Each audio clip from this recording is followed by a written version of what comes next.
As after it goes live, give it like 30 seconds before you start, just to give people time to check in.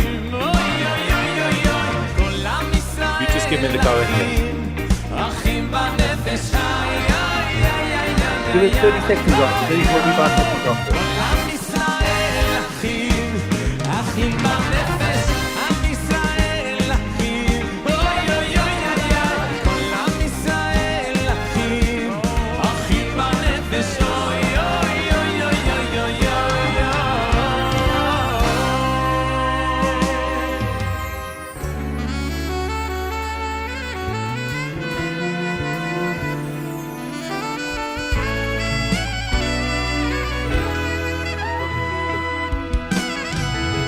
הייתי יכול, הייתי נותן לך חיבוק גדול, זה היה אפשר, הייתי מאושר, כה מאושר, אבל אני הקטן, איך אוכל לחבק את בורא עולם, כה נעלם ונסתר, כל כך מושלם, ואני הקטן, איך אוכל להחזיר קצת טוב אל האבא, האבא של כולם.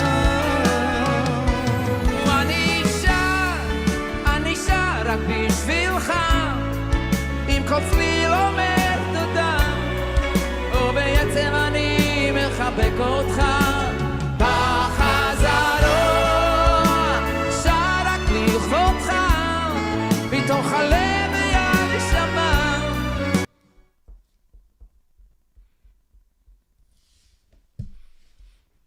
A very, very good evening, a very, very warm welcome to all of those on the webinar, as well as to our Chai FM listeners who are joining us live tonight. It is absolutely fantastic that you are with us this evening. Okay, so I'll be honest, tonight's topic is a little bit outside my comfort zone. My kids would kill me if I said it's outside my orbit.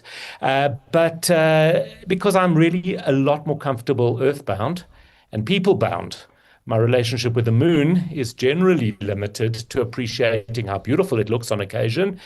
Sometimes see it's bigger, it's smaller. I know it's got a lot to do with the tides and maybe even with people behaving badly, but I don't know if that is real or if that is fiction. So tonight we are going to be digging a little bit deeper.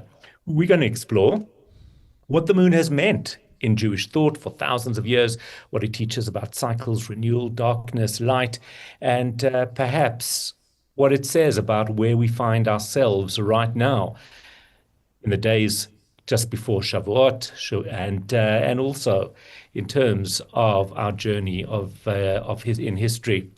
To guide us through that journey, we are privileged tonight to be joined by someone who has the rare ability to take profound and mystical Hasidic ideas and make them feel very personal and very accessible. Rabbi Wawa Jacobson really needs no introduction, but he's going to get one anyway. He's one of the most respected and beloved teachers of Jewish thought in the world today. He's founder and dean of the Yeshiva.net, a gifted Maggid teacher, lecturer, and communicator, and someone whose talks have impacted hundreds of thousands of people across the globe. We are truly grateful that he has joined us tonight. One practical point before we get started, time permitting, we are going to leave an opportunity for questions at the end of the session. So there is a chat there. Ask them in the chat, and I'll do what I can to pass them on your behalf. Rabbi Wawa Jacobson, the floor, the sky, the moon are yours. Over to you. Thank you so much for your beautiful words and your kind introduction. And I want to thank Miracle Drive. I want to thank Rabbi Masinter. I want to thank all of you involved in this amazing webinar, and to my dearest brothers and sisters of the South African incredible Jewish community. I've said this many times in previous Zooms and webinars. I was privileged to travel to many, many communities, probably dozens or hundreds across the globe, the warmth, the Warmkeit, the hospitality, the brotherly and sisterly love and affection, camaraderie, sense of community, and really family that I've always experienced among my dearest brothers and sisters in the South African Jewish community are really unparalleled. And may God grant your community and all of you to be able to go from strength to strength with love and with dedication and with unwavering power and confidence for you and your loved ones, from strength to strength, Mechayel El Chayel, and to be able together to greet speedily in our days Mashiach Tzidkenu, when the whole world will finally unite and the moon will reach its true completion as an equal to the sun, as we will explore in a few moments. So, the natural question that some of you are thinking is, there's nothing better to talk about at a lecture a few nights before Shavuos, in the middle of a tumultuous world. Nobody knows what's going to happen in Iran, what's going to happen in Lebanon, what's going to happen in Gaza, what's going to happen in the Middle East, what's going to happen in the world. And we decided to talk about the moon. Nothing better to talk about, nothing more close to home. Well, on a humorous level, sometimes when things are chaotic here on earth, you got to turn to heaven, right? That's what we do for thousands of years. Because in heaven there's clarity, there's vision, pun intended, there is perspective. We thank God every day, Yotzer HaMa'oros, for creating the luminaries, the sun and the moon, the galaxies, the planets, the stars, and so forth. But specifically, I want to begin with an old story. It's really a joke or a story, but it's very classic, and we'll see its lesson. And for this, we have to go back to a little shtetl called Chelm. Chelm is actually a city in Poland, and a lot of stories and jokes are attributed to Chelm. If they're authentic or inauthentic, I don't know. I still remember I once did a Shabbaton in Toronto, and I told a Chelm story, and an elderly lady stood up and said, "Be careful, because I was born in Chelm." She was a survivor. I never met somebody who was actually born in the physical city of Chelm. By the way, the Maharsha, one of the greatest Talmudic commentators, Rabbi Shmuel Eliezer Edels, was a rabbi there for 9 years. And it's a classic Chelm story. Everybody knows, or if you don't know, you'll know now, there's a very interesting mitzvah in Judaism. And it's interesting, not a lot of people don't know about this mitzvah. It's called Kiddush Levana, sanctifying the moon. And it's actually part of the Jewish tradition. And that is once a month, the first half of the month, we go out to the street at night. Usually it's Motzei Shabbos, Saturday night, when you're dressed in festive clothes. But it could be any night of the week. And we look up at the moon, and we make a special blessing, thanking God for the presence and the light and the brightness and the luminescence of the moon. And we pray for the light of the Jewish people to be restored. It's a very fascinating blessing. We don't make a monthly blessing on the sun. We don't make a monthly blessing on any stars. I mean, we always thank God for the sun and for all the luminaries and for all the blessings in life. But there's a special nighttime blessing once a month for the moon. In Chelm, they wanted to make this blessing. It's called Kiddush Levana, sanctifying the moon. But they couldn't see a moon. Every night was cloudy, and there was no moon appearing. And if you're going to see a moon, you can't make the blessing. So what they do? So they decided to appoint a security guard.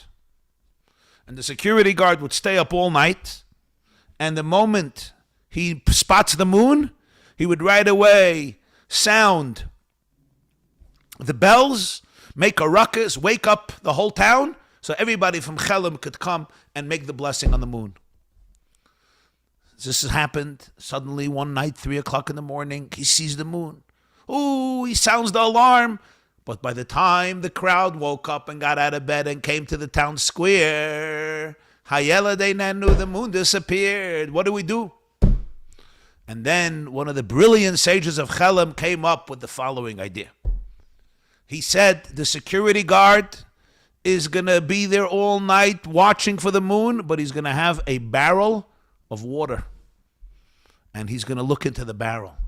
And the moment he sees the moon being reflected into the water, because moon is reflected, you know what he's going to do?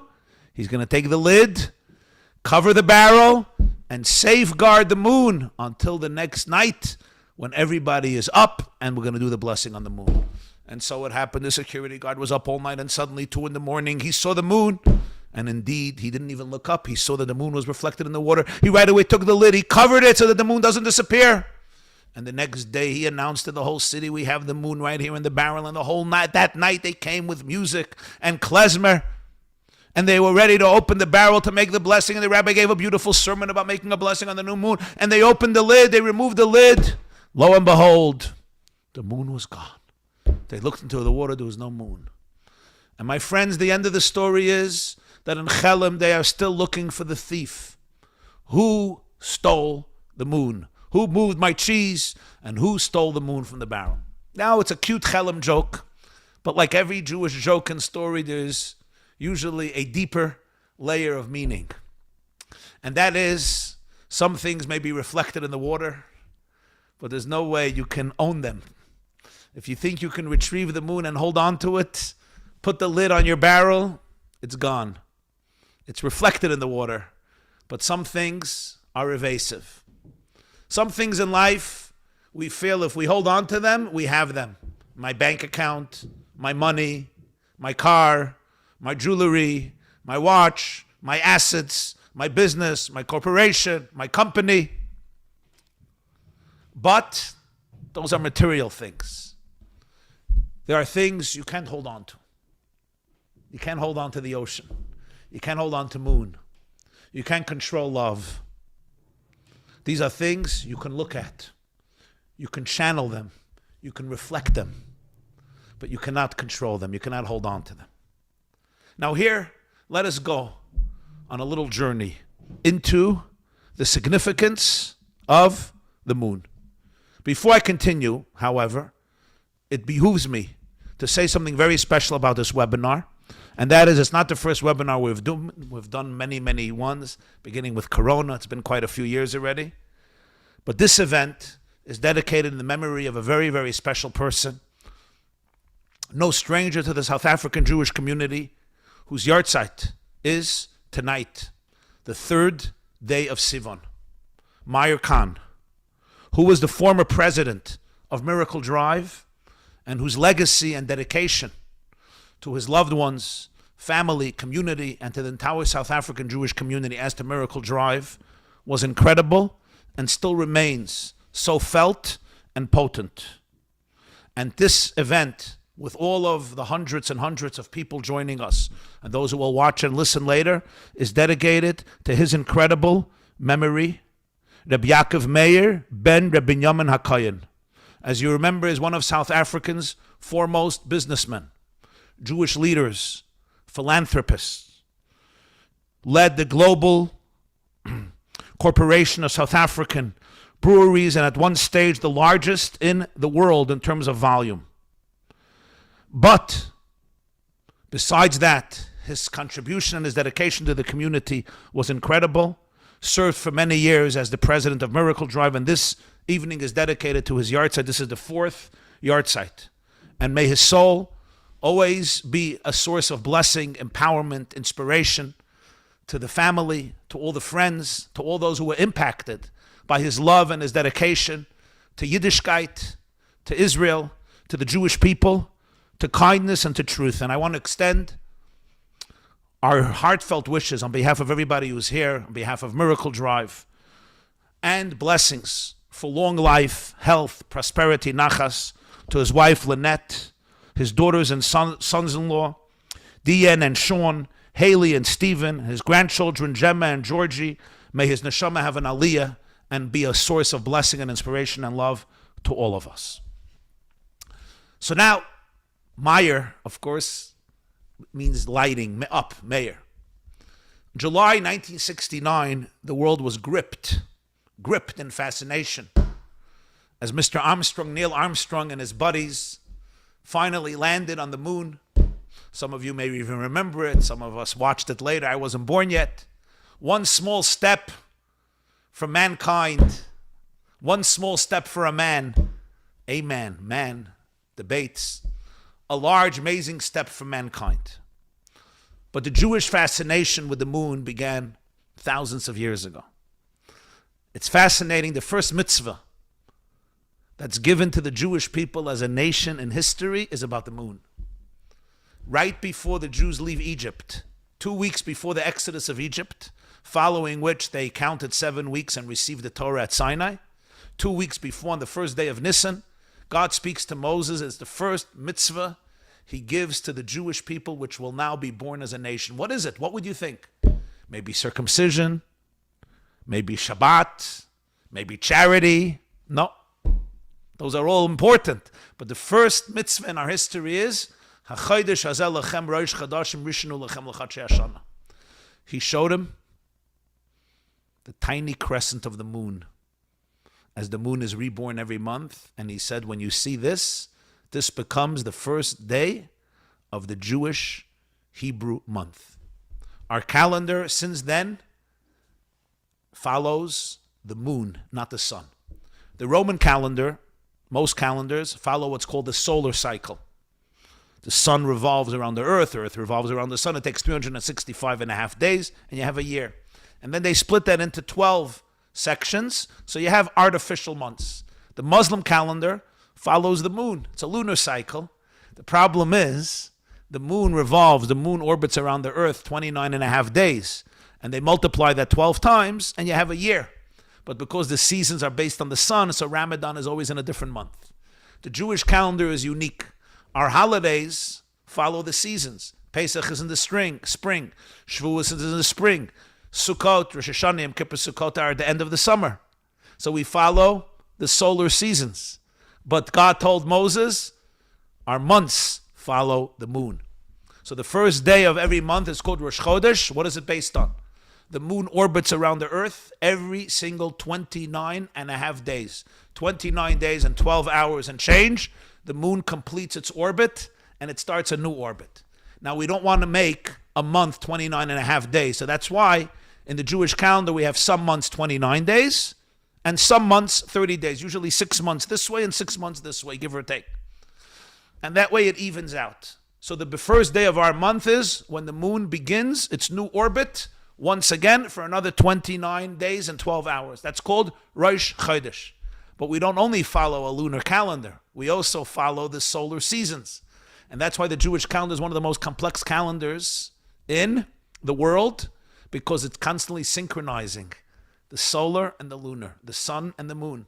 That's why Pesach is always in the spring. It doesn't change. It's not like Ramadan. And yet, we follow the moon.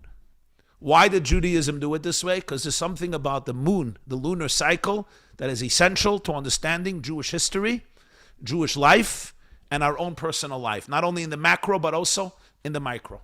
It's so significant that the Talmud says in Tractate Sukkah, the Jewish people established their calendars based on the moon because they're compared to the moon. And that's why every single month our sages made a special blessing called Kiddush Levana. And by the way, if you don't do it, you should start doing it. It's a beautiful, beautiful mitzvah. You go out one of the first days of the months, you have to see the moon. So usually we don't do it right away in the beginning of the month. Some people do it after 3 days. Chabad, based on Kabbalah, they do it after 7 days. But cutoff time is the 15th day of the month. Because the 15th day of the month, that's when the moon starts waning. It waxes and waxes and waxes, it grows and grows. From the 15th day, it wanes. Now let's understand this. Okay, because it's very fascinating. The astronomy, the Kabbalah, the psychology, and the spirituality all converge. Because in the world of Jewish mysticism, the spiritual, the mystical, the physical, the psychological, the social, the biological, all parallel each other. They're not separate universes because it all comes from oneness. So when you look at the moon, of course, is reflecting the light of the sun. When do you not see the moon? You'll always note that the beginning of our months, we don't see the moon. The end of the previous month and the beginning of the month. Why? The answer is because that's when the moon is directly between the sun and the earth. So the moon, that's called in Kabbalah Yichud Shimsha V'Siyara. It's called the intimacy between sun and moon. The moon, of course, the moon is a ball, and we only see half of it. So when the moon is facing the sun completely, our vision, our perspective of the moon is we can only see the dark half, because the other half that's reflecting the sun is facing the sun away from us. And that's the end of the previous month, and that's called the birth, the molad it's called. The moment of intimacy, yichud, that's what Darizal calls it, the intimacy, the oneness between the sun and the moon. This is the mola. This moon is reborn. And then it starts continuing its journey, and then we see a little tiny crevice, a little sliver, what they call a sliver of the moon. And then which each night the light grows, it waxes and waxes and waxes. And then on the 15th night of our months, it's a beautiful moon. We call it the whole moon. Why? It's actually the most distant. Then the earth is between the sun and the moon. So let's take a look at the moon and we see the whole moon. In other words, we see the entire half of the ball, which is reflected by the sun. And now the moon gets closer and closer to the sun. It starts waning more and more and more and more. And when does this appear? When it comes right directly in front of the sun, it's facing the sun. Now you have the sun and the moon and the earth. We see nothing. So paradoxically, the moment we see nothing is the moment when the moon is actually being reborn. In Kabbalah, it's called the moment of intimacy between the feminine and the masculine. The sun is considered masculinity. The moon is considered femininity. The feminine and the masculine are deeply connected. When the moon reconverges with the masculine, so to speak, completely attuned to its source of light, then we don't see anything. As it starts distancing itself, we see more and more and more. Masculinity and femininity represent two dimensions in every single person, in every man and in every woman. In every woman, there's the feminine and there's the masculine. In every man, there's the masculine and the feminine. Masculine represents the source of light, which we receive, which is God. The feminine is the ability to receive that light and trust it. The power of femininity, both within men and women, is the power of trust. What makes a marriage thrive? When there is real trust. How does trust happen? When the masculine and the feminine are fully present in the relationship. When the masculine shows up with strength as a giver, as somebody who is fully present in the relationship. And the feminine opens her heart to receive it, trust it. And this is both in men and women, because both of us have both aspects. And it's not always easy. If the masculine decides to go, I'm out, I'm detached, I'm disassociating, and the feminine closes up heart, I'm saying, I don't trust this relationship anymore, there's no power, there's no electricity here. So that moment of the birth of the sun and the moon, that's when we don't see the moon. And that's called Rosh Chodesh. That's the beginning of the month, the Mola, the birth. And when witnesses in the ancient times, during biblical times and the temple's times, the witnesses would see the sliver of the new moon, they would come to the court in Jerusalem and testify, and that became the new month. If they didn't see it because it was too small or it was cloudy, they pushed it off one day, and Rosh Chodesh was the next day. That's why, as I said, some months have 29 days, and some months have 30 days. Why are we so fascinated with this? I mean, it's fascinating from an astronomical perspective. It's very, very interesting, just as everything that's happening in outer space is fascinating and amazing. But we have this unique infatuation with the moon. As I said, a monthly blessing. Our entire calendar is based on the moon. And therefore, when you say, when is Passover? When is Pesach? The 15th day of the month of Nisan. What's the 15th day of the month? You have to know when the moon is born. The same is true with Rosh Hashanah, Yom Kippur, Sukkot, Chanukah, Purim, Shavuot. Every one of our holidays and dates are based on the moon, not the sun. This is unlike our calendar, for example, the secular calendar, whether it's in South Africa or in the United States of America, or as I told you, the Muslim calendar is very different. This is unique. So how do we explain this?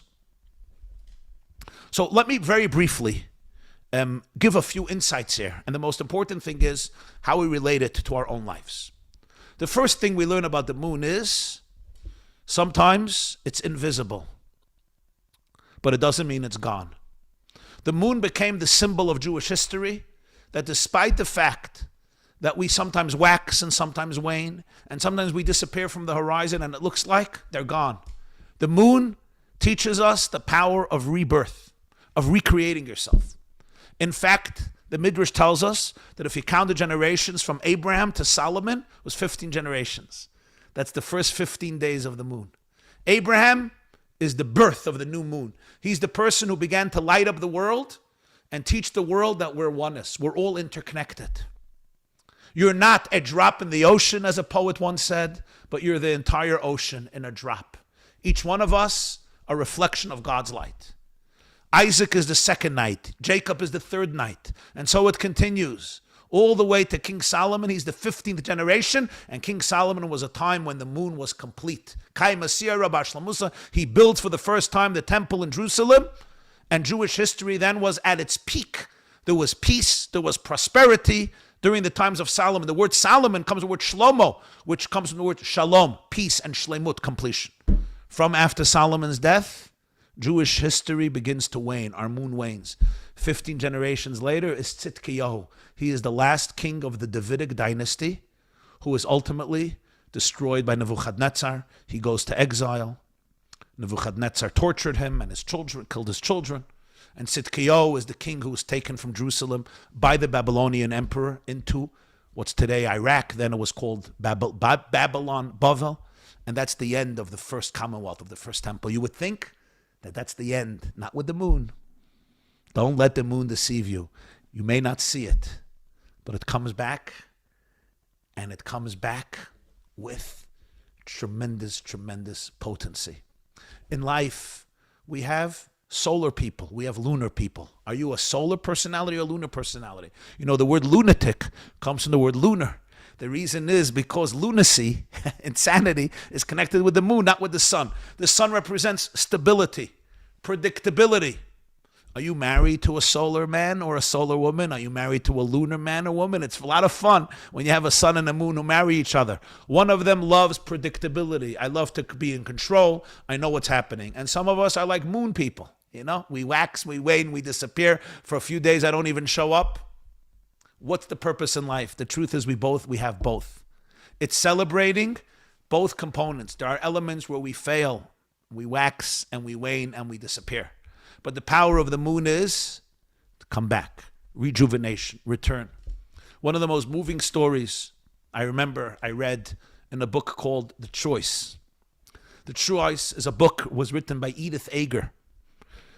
She published it when she was 92 years old, I believe. 92 years old, her first book, The Choice. It made such an impact on me and on many readers. Some of you, I'm sure, read it.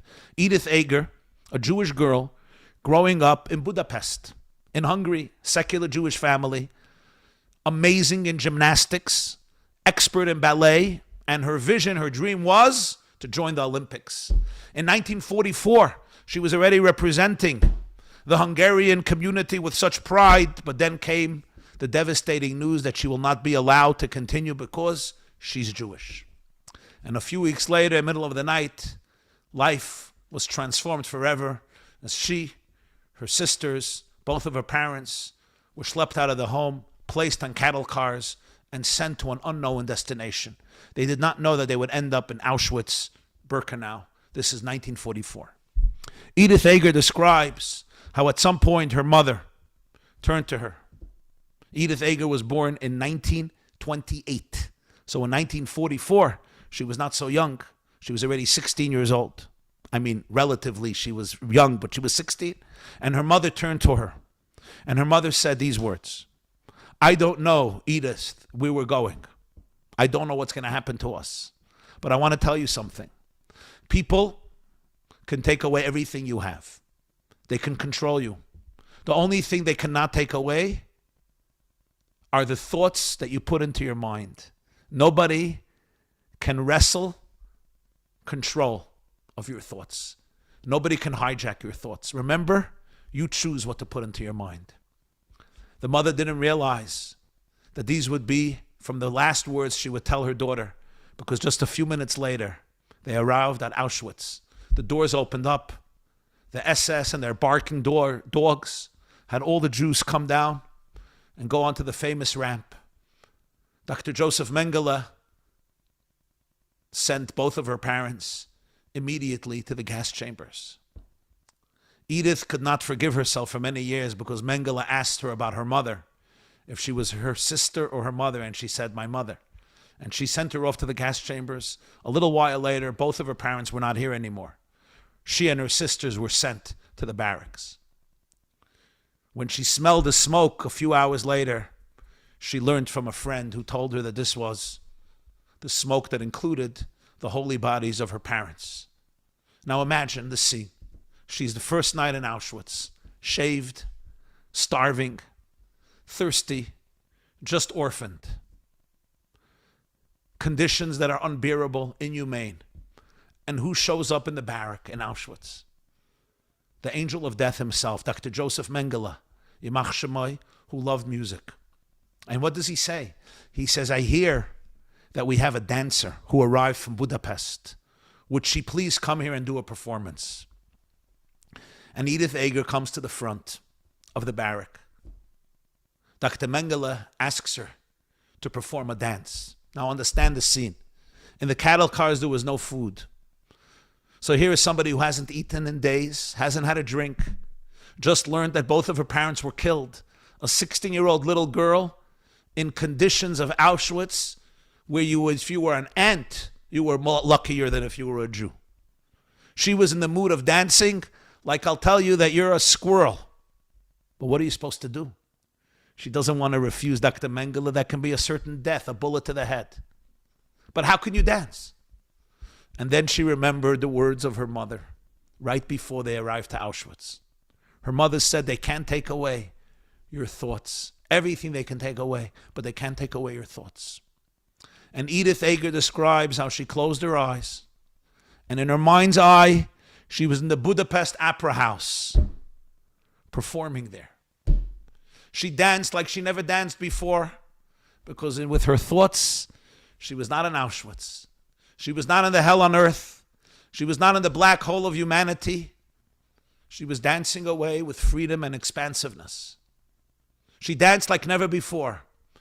And when she finished and opened her eyes, she knew she did a good job, because Mengele smiled and he threw at her a loaf of bread. A loaf of bread in Auschwitz was not worth $10 million. It was priceless. $10 million was maybe worthless. A loaf of bread spelled the difference between life and death. She got a loaf of bread. Imagine. And she went back to the planks of wood where she was supposed to sleep. She wanted to eat it herself, but she decided to distribute it between the 4 girls who were sharing those few planks of wood, so they all ate the bread.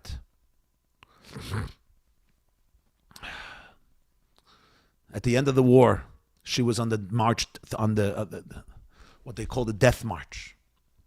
From thousands of women, very few survived. Her back was broken. She weighed 70 pounds. She could not walk. She was about to collapse and get a bullet to her head as so many others. And that's when these same girls, who she gave the bread to the first night, literally made a makeshift bed, and they carried her to life and to freedom. And Edith Eger describes in this book, The Choice, how she learned about the power of our thoughts. In fact, the Baal Shem Tov said the word machshava, thought, is the same letters like the word besimcha, joy. Of course, I can't change my reality always. I can't change my circumstances. I can't even change the thoughts that come into my psyche. They come from my subconscious. They come from my nervous system. They come from my survival templates and coping mechanism. But I do have the choice what to focus on. Which thoughts I'm going to embrace. Which thoughts I'm going to internalize. Which thoughts are going to dictate my words, my behaviors, my instincts, my reactions. Viktor Frankl, also in Auschwitz, once said, between stimuli and response, there is a millisecond. And in that millisecond, all human freedom lives. Edith Eger, her life was devastated after the war. She was crippled emotionally. She was living with guilt. She married, but she got divorced. And then she realized it was her trauma that did not allow her to stay in the marriage. She met Viktor Frankl, and she became a psychotherapist, and she remarried her husband. They had children. She wrote the book, The Choice. She wrote a second book, The Gift. She practiced as a psychotherapist in La Jolla, way into her 90s. And just 2 weeks ago, Edith Eger returned her holy soul to its maker at the age of 98, reunited with her parents. What she taught was literally the embodiment of the moon, and why we are so connected to this unique divine gift and creation we call the Levana, the Areach. The ability to be able never ever to despair and surrender to the mediocrity of despair just because all the light has disappeared. It goes even deeper. My friends, open your hearts. I told you the moments of darkness are the moments when the sun and the moon are actually the closest to each other. When the moon is completely facing the sun, which Kabbalah calls intimacy, that's the moment we don't see anything. When the distance between the sun and the moon begins, that's when we see the light. Sometimes in life, it's not easy to say. Our most powerful moments, the moments of deepest growth, transformation, and rebirth, are the moments when we can't see light. It's not because there is no light. It's because that's the moment when we are actually absorbing the light from above in a way that we cannot see it. When I can see it and appreciate the light, it means it's on my terms. But sometimes we need to go through a transformation. We need to be cracked open. Was it Leonard Cohen who sang and said, when I was young, I cherished perfection. Now I search for things that have a crack inside of them. It's the cracks that allow the light to come in. They tell an old story. It's a beautiful story. I love this story. It's really a Hasidic story. They tell it about a Chinese woman, but the lesson is relevant to all of us. There was a Chinese poor woman, and she would go down every day from her little hut on top of a mountain. She would go down all the way to the river and pick up her take her 2 buckets and draw water from the river, and then make the trek back up the slope to have water. The problem was the 2 buckets that she carried on both shoulders, on her back, on both shoulders, one of the buckets had holes. So by the time she got back to her home, it was half empty. The other bucket was full, and she came there home with water, complete water. And the story, the parable goes that one day, the broken bucket starts crying and says, I'm so jealous of my friend. I come home every day and I'm half empty and he remains completely full.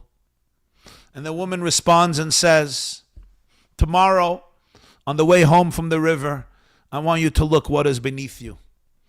And the shattered, fragmented bucket filled with holes takes a look and sees it's full of beautiful plants, lilies, roses, and so many other flowers. And the woman says, when I bought you, I knew about your deficiencies. I knew about your blemishes and cracks. So I planted roses and lilies and other flowers along the way each day.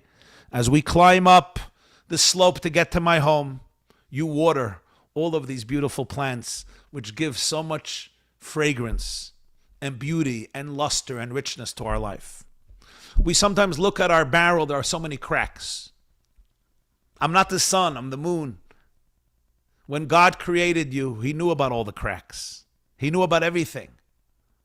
But there are those plants that only you can water because of your cracks. It's precisely the deficiencies, the cracks, the struggles that allow you to make a unique contribution in this world that nobody else can make. They allow you to give something that is so powerful to humanity precisely because of your deficiencies. It's precisely the struggles in our lives that allow us to be vulnerable, authentic, honest. They crack us open. They allow us to go deeper than our ego. I'm going to ask all of you to think about your own life. If we think of life in terms of everything happening in the most beautiful, perfect way, then we often look at our life and we say, this is cursed, and that's cursed, and that's cursed.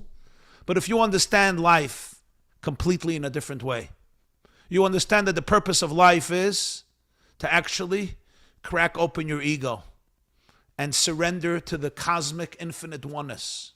We're all channels of God's infinite love. Then anything in life that cracks open my ego is actually a blessing. And here we come to the second aspect of the moon. The sun possesses its own light. The moon reflects the sun's light. Very often in life, we think we own the light. I want to own the light. I want to prove to everybody that it's my light. And then we're on an ego trip and we lose the plot and it's actually miserable. You know why it's miserable? Because we're investing in a stock that doesn't exist. It's called ego. Ego stands for easing God out. We spoke about this our last webinar. Easing greatness out. Ego, easing greatness out, easing God out. You want to be a powerful person? Realize that you're powerless. You're a channel. The moment you realize you're a conduit and a channel, you can channel the infinite light of God. The moment I think this is my light, I lose the plot because it's not. And then I have to lie to myself and lie to others. I'll talk about it in my own life. I went through my own spiritual and emotional growth. As many of you know, I speak, I lecture a lot. I've taught for many years. I continue to teach.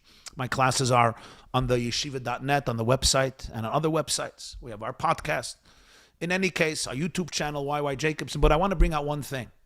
And that is, often, at least at some point in my life, I would finish a class or a lecture. And with God's grace, it was successful, it was mesmerizing, it was meaningful. And people would compliment me. Sometimes a person says, that was life-changing, or that saved me, or that saved my marriage, or whatever it is. And you know what? There was an instinct in me to hijack the compliment, to take it home as though it was me. It felt so good. It felt so validating. It felt so affirming. What did I want to do? I wanted to take it. I wanted to hijack it. Later in life, I realized that I'm stealing from God. And I'll tell you why. Somebody once wrote a beautiful line. Creativity is eavesdropping on God. Creativity comes from the word creator. There's only one source of creativity, and that's the creator. When we channel the light of the creator, we are the most creative. When we think we own the light, now we start living a false and therefore dysfunctional life. And every day we need compliments and external validation to build an ego that doesn't exist. That's the power of the moon. That's what they learned in Chelm. You can't own the moon. You can't put it into a barrel. You can reflect it. The moon doesn't own the light. The moon knows that it's the sun's light. All I can do is reflect the light. And when you reflect the light, you possess the most beautiful glow on earth, pun intended, and above earth, pun intended. You know why? Because you're reflecting a divine light. And as it comes through you, it takes on the uniqueness and the flavor that you bring in to this light that God chooses to channel through you. And that's the secret of the moon. The moment when you wake up in the morning, you'd say, I just want to be a channel. No ego. Now, of course, we struggle with this because we go in and out of ego. But the more we can do this on a daily basis, the more open we are. The more vulnerable we are. The more authentic we are. The less blockages we have, the more refreshing we become. Our conversations are real. They're deep. We don't have to wear masks. We don't have to cover up. I'm not here for you to give me compliments. I'm not living in this fake, illusory life of the ego. I could just open up. I could reflect. So understand the points here. The first thing about the moon is we wax and we wane, we change, we go into disappearance, rebirth. What is even more, sometimes it's your darkest moments that you're actually experiencing your rebirth. Because it's exactly in the moment when I don't feel control, I completely lose sight and perspective, that's the moment that the moon is actually closest to the sun. I know in my own life, it's sometimes in the moments of very, very deep pain and surrender where there is a rebirth. That's what we call Rosh Chodesh, the new day of the month. That's also the day they came to Sinai, Rosh Chodesh Sivan. And then comes the second component, that the moon is always reflecting a higher light. It never owns the light. It knows it's just channeling the light. In the Ethics of the Fathers, chapter 6, the sages teach us, when you say something in the name of the one who said it, you bring redemption to the world. This is a statement against plagiarism. I don't know if you're following the politics, but they just found a great writer, a very, very famous writer in America, and they find him to be plagiarizing. Okay, it's going to be a whole court case. Let's see what happens. But the point is, Judaism is against plagiarism. But the Maharal of Prague says it's much deeper than that. Everything comes from one source. Ha'omer davar b'shem oimra means somebody who says and identifies in everything Shem Oimra, the one who said it. Baruch sha'amar v'haya olam. God speaks the world into existence. When I hijack it from God, I wrestle ownership from Hashem and I say it belongs to me. I create concealment in the world. When I open up the channel and I say, I'm just a channel. I'm like the moon. I'm reflecting the sun of the light of the sun. That's when we bring redemption to the world. We bring healing to the world. And finally, my dear friends, there's one more very powerful component about the sun's relationship with the moon. If you go to the book of Genesis, Parshat Bereshit, it says God created the two great luminaries, the sun and the moon. And then it says the great luminary for the daytime and the small luminary for the nighttime. The Talmud asks in Tractate Chulin, page 60, those who learned Daf Yomi, they're soon going to get there in a few weeks. Talmud says, I don't understand. First you say the sun and the moon are the two great luminaries, Ma'oris Agdolim, and then you call them the small one. And the Talmud says something fascinating. Initially they were created as equals. And then the moon complained and said, you can't have two kings wearing the same crown. So God told the moon, go diminish yourself. And the moon said, that's not fair. Just because I complained, I'd get to diminish myself. And God said, don't worry, the Jews will establish their calendar with you. And they're going to be called, they're going to be compared to the moon. And the moon was not happy. And God said, you know what? It's my fault. Every Rosh Chodesh, every first day of the month, they brought a special goat offering in the temple. And it said, La Hashem Chatos, this is for God's sin. God says, I need atonement for diminishing the moon. That's why it's called, in the beginning, the great luminary, and then it changes to the small luminary. What is this supposed to mean? And the great Hasidic masters explain something very powerful. The sun is the giver, the moon is the receiver. From God's perspective, they're both identical. Those things that I have and those things that I don't have, they're both great. Sometimes you're great through what you have, and sometimes you're great through what you don't have, because that's what creates humility. It's what creates surrender. But from our perspective, we don't see it that way. We see this as small, and we see this as big. God tells the moon, you're great, just like the sun. But your greatness comes out in your smallness. Your greatness comes out in your pain, in your thirsts, in your yearning, in your pining. But ultimately, you won't be able to see it. And therefore, I need an atonement for creating this whole scheme. But it says when Mashiach comes and everything will come back full circle, we're going to see that the light of the moon and the light of the sun are equal, because it's all part of our journey towards oneness. The moments of bliss and the moments of pain. The moments when you were going up and even the moments you were going down. Your moments of success and your moments of failure. Ultimately, they're all restored to become part of your intimate, deep relationship with Hashem. It's all part of infinite bliss. I started with a Chelem joke. I'll end with a Chelem joke. They once asked in Chelem, what is greater, the sun or the moon? And Chelem met for 7 days and 7 nights, and the conclusion was that the moon is much greater. You know why? This is what they said in Chelem. Because the sun shines when you don't need it. The moon shines when you need it. Who needs the sun during the day? It's so bright. It's the moon that you need because it's nighttime. Friends, we take for granted the sun because it's daytime, when we don't realize all of day comes from the sun. And yet our calendars are established by the moon because of the power of receptivity, the power of humility. And that's why every single month, we didn't do it yet this month because tonight is the 3rd day of Sivan, but you can already do it tomorrow night. You can do it after Shavuos, the 7th night of Sivan, all the way till 15th. We go out at night after Ma'ariv, usually in the synagogue or wherever you are, and we make a special blessing on the moon. They have it in all of the prayer books. Closer to the back of the prayer book, it's a special prayer that we do for Kiddush Levana, and by Hasidim, they have a custom to dance afterwards. What's the dance? What's the celebration? The celebration is because it's a celebration of human vulnerability. It's a celebration of humility. It's the celebration of intimacy with our masculine source. It's the celebration of surrendering when I know I don't have to control anything and I can just be a channel for the infinite light. That's the power and the blessing of the moon. Thank you very much. And that, very, very powerful indeed. But I realize that I shouldn't compliment you because it's not you that I'm complimenting, and we wouldn't want to. You were listening. You're right. Exactly. So one of what keeps really, and I've got a couple of questions from Sure. listeners, Chai FM listeners. If you want to send messages, 0618951019, that is the number. You can message there, and I'll try and get to them. But something that I kept thinking the whole time through this Yes. conversation is. October the 7th was very much a diminishing of light. We have tunnels where there's no sun. Uh, Tunnels becomes very, very much part of this experience. There's no sun and there's no moon. The Bondi massacre happens on Hanukkah, which is all about light.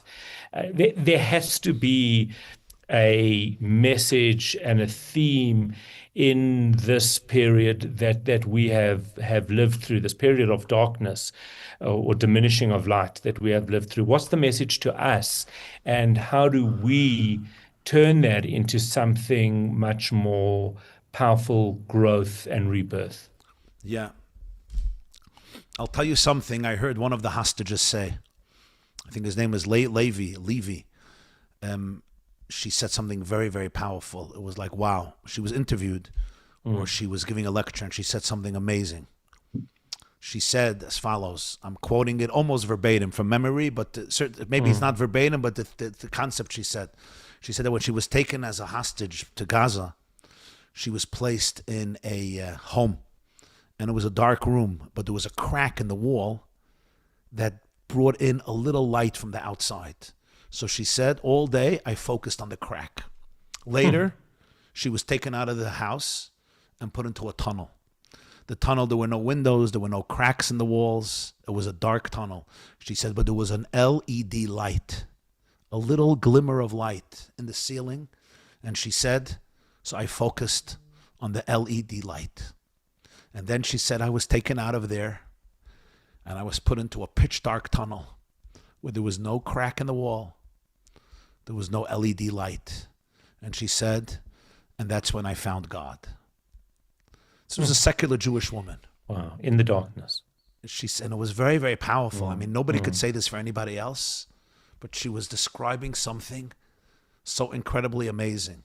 Like first she was holding on to those glimmers of hope, you know, the light that comes through the wall, the light that comes through the cracks, the LED light, that little flicker of light that I could still hold on to. You know, we all do that. We want to hold on to these little pockets of security, which makes sense. It makes sense. It's a human survival attempt. It's normal. But then she said everything was taken away and she had nothing. What did she find then? She found then her soul. She found truth. She found infinity. It's not something you can explain rationally. It's really inexplicable. But for me, it's like the greatest demonstration of the divine truth that lives inside of our heart, inside of our soul, inside of our psyche. It's not rational. It's not like a mathematical conclusion. Oh, she decided that even in Gaza, God must exist. It was a visceral experience. And I think what it teaches each and every one of us is that sometimes it's in those moments when there's nothing to hold on to. Like, I can't control this. Like, we all have situations in life that we feel we could control. You know, I could get a better job, and I could put away money in my savings account, and I could build a bigger house, and I could take care of this crisis, and I can handle this problem. And then there come certain moments in our life where really, I can't do anything. Like, there's nothing I can do. And that's when, in many ways, we can actually touch our deepest potential. We can be reborn. We could say, okay, Hashem, I completely surrender. I'm done. I'm not protecting myself anymore. I'm not protecting anybody else. I'm not going to lie anymore. I'm not going to cover up anymore. I'm just a channel. I'm a channel. And paradoxically, sometimes in those moments, we actually become the most creative, powerful people on earth. You know why? Because we are Hashem. Those are the moments you're not just serving Hashem, you're actually a channel for Hashem. Shluchai shel Adam Kemoso. You become like a shliach, you become like an emissary. I become a conduit. I lose my sense of separateness and I become a channel. Those of you who went through such moments in life, you probably know exactly what I'm talking about. In many ways, the most painful moment becomes also the most blissful moment. Yeah, and in fact, I've had the honor of interviewing a real number of Nova Festival survivors, and I always ask them the same question: the person that went to the festival, who's that person versus the person who left the festival? And without fail, every single answer involves God or knowing there's a different purpose. It's absolutely uncanny because uncanny, it in that darkness and in that moment where there was no control, whatever was happening. They could do what they could do, but really there was no control. Exactly. There's no doubt, and I think to some extent this rippled across the world, across the Jewish world, and I think that is why so many. I'll tell you. For Many of us, intellect has always been, I would say, our savings account. Yep. Jews are intellectuals. We celebrate the IQ, our IQs. We push our kids to get the best education. We love the fact that we win Nobel Prizes in a disproportionate way. Yeah. Every Jewish major event, you're going to have Uncle Harry who talks about how many Jewish Nobel Prizes there are. We focus on education and on learning and on giving, and it's an amazing, amazing gift. But that's not our deepest power. Our deepest power is the transcendence of intellect. But I think many of us have been scared of that part in us because it seems like irrational, it seems weird, it seems religious, it's radical, it's fundamentalism. And those concerns are real. But I'll tell you, and I know this happened to me, there comes a point where there's a certain truth inside of you that if you try to control it with your intellect, you're simply depriving yourself from your true energy. There comes a point, I know there was a point in my life where I looked at myself and I'm like, if I'm going to desperately try to remain in my intellectual bubble, I'm ultimately going to become another extension of AI. I'm going to be the AI. I'm going to be artificially intelligent. And even if I could master some interesting ideas, and even if I could become brilliant, ultimately, I will be AI. And we literally deprive ourselves from our greatest gift. Our greatest gift is that we are pulsating with divine energy. We are pulsating with divine life. God lives in us. God lives through us. God is channeled through our brain, through our heart. Of course, our brain and our intellect are blessings, but they're blessings, they're channels, they're gifts. They're not gods. And when they become substitute for gods, it's a tragedy for all of us, individually and collectively. And this is, I think, what happened in Jewish history. So many of us have been cracked open. And despite the horrific tragedies, which we will never understand or make sense of, the gift of being cracked open and discovering who you really are is the gift of a lifetime. It's the gift when I could surrender my need for control, surrender my need to understand, to comprehend, and realize that intellect is a tool that was created by the Creator. And there's no way you're going to grasp the infinite with your intellectual faculties. It's just a toolbox. And toolboxes are good to be used for what they're good at. I use a screwdriver and a hammer and a plier and a wrench when I need it. I use my intellect when there is something my intellect can help decipher, explain, define. Don't use your intellect to define God and to define life. In fact, on that point, one of the participants, Gavin, says, if everything is basically a reflection, is there anything that I can call my own? Wow, great question. If everything is really a reflection, is there anything I can call my own? And the answer is, look at the moon. We all know that the moon reflects the light of the sun, and yet it's unique because the way it channels the light of the sun is unique to the body of the moon. And the same is true with each of our lives. What we can call our own is one thing: our choice to crack open our egos. That's ours. The light that we reflect is not ours. My mind doesn't belong to me. My soul doesn't belong to me. My 50 trillion cells don't belong to me. My 100 billion neurons don't belong to me. My DNA does not does not belong to me. And my 300 million air sacs in my lungs don't belong to me. Nor do the 5 liters of blood that pulsate through my heart every minute belong to me. You know what does belong to me? My ability to choose connection. My ability to choose surrender. My ability to say, I'm not going to live in cynicism and disassociation. I'm going to choose love. I told my students the other day, based on what it says in the Tanya, we all come from radical infinite love. We return to radical infinite love. But then there is the few years of our life on earth when we perceive ourselves as disconnected from radical infinite love. And during those years, we get to choose infinite love. And that's what's ours. Ours is the choice. The choice. In this world, I could surrender to despair, cynicism, fear, anxiety, depression, mockery. It all makes sense. These are human coping mechanisms. Or I can choose relationships, connection, faith, surrender, love, bliss. That choice is what is yours. So I guess the question needs to be, given what you've explained, if there's one message that you would love every single person on this webinar, on listening live on the radio, there's one message that we should take away with us tonight. What is that message? The message is that in 3 days' time, we're all going to stand again at Mount Sinai. And God, once again, is going to give us the Torah, just as he did 3,338 years ago.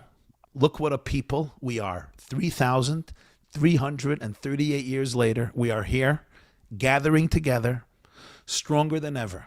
So what I would like to say is that for the reading of the 10 Commandments, which is going to be Friday morning in all the synagogues in South Africa and around the world, make sure that you're there, your spouses are there, your children are there, your grandchildren are there, and your great-grandchildren are there. The Midrash says God said if one Jew was missing, he would not give the Torah.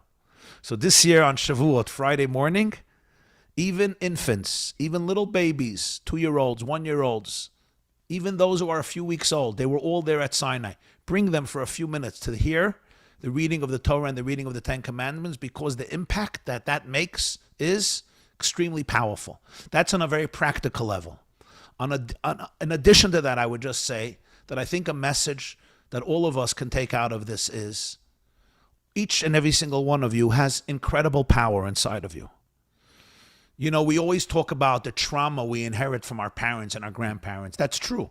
But we also inherited their faith, their love, their emunah, their mesiras nefesh, their sacrifice, their wisdom, their dedication. In your genes, you're carrying 3,338 years of dedication, of unwavering faith, of confidence, of ferocious divine power and competence and creativity. Don't sell yourself short. Each one of us is a beacon of light, a sun and a moon. Both. We're givers, we're receivers. Don't sell yourself cheap. Don't live a life of mediocrity. Let us crack open our egos. We need to crack open our egos because the egos will just take us into the wilderness. We need to crack open our egos. But as you crack open your ego, every one of us is an ambassador of infinite love, infinite light, hope, healing, faith, redemptive consciousness. So I hope every person can really see ourselves in that way. See yourself in a different light, pun intended. That is where we're going to leave it, Rabbi Wai. Thank you. I think that we can certainly say that I, for one, arrived to here this evening thinking we were going to have a discussion about the moon, but I think I'm leaving thinking a little bit more deeply about myself and the reflection that I am of the moon, not only that the moon is. Thank you for taking ideas. But I want to tell you something, and that is so abstract, so distant, and making them feel very, very personal and deeply relevant. To everybody who joined us on the webinar and on Chai, those who spent the evening with us, thank you for being part of tonight's conversation. Austin Gibbs, I see your messages saying thank you. It is really, really a great pleasure. Amazing that we could bring this to you. Thank you to Rabbi Masinta. Thank you to Miracle Drive for as well for the Ahavas Yisrael campaign, which I think is so incredibly important. And there should be a way to connect. If you look at it on the webinar, there is a link there to become part of that campaign. All you got to do is register, and we will get you the book. Once again, tonight's learning was dedicated in memory of Meir Kahn, and we hope that tonight's learning serves as a merit for his neshama. Rabbi Wawa, thank you again for your time, your wisdom, your generosity. Thank you, Howard. Thank you, Rabbi Masinta. Thank you, Chabad. Thank you, all of you. The approach of it, a little bit more light, a little bit of perspective, and renewed appreciation, and maybe letting us look up, allowing us to look up once in a while. Thank you.